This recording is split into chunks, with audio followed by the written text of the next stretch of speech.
สบายดีแม่น้องโตโน่อันนี้บ่มีแห้งเล่าแล้วเนาะตอนนี้ครับพิงไผ่เนาะอยู่ปากปากเซอากาศหนาวแห้งเนาะพอมา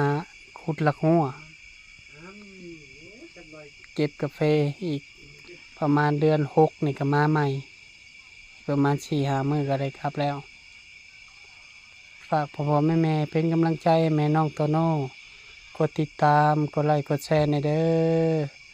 อย่าลืมสั่นกระดิ่งให้แม่ต้องโตโน่แน่เมนูยังมื้อนี่แม่น้องโตโน่แกงไก่ใส่หมกผักแกงไก่ใส่หมักผักเนาะอยู่เขตนี่มีระเบิดหลายเนาะตั้งแต่สงครามพุ่นแหละปากเซตัวใดมันบ่แตกก็มีเนาะเป็นตาย้านชีวิตนี่แหละคนเฮานะมันเลือกบ่ได้เนาะ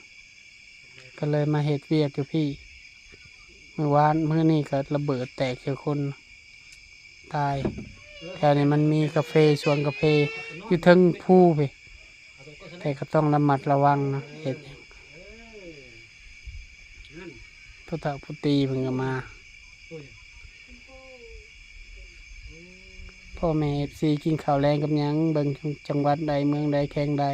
ทักทายสบายดีนี่เด้อ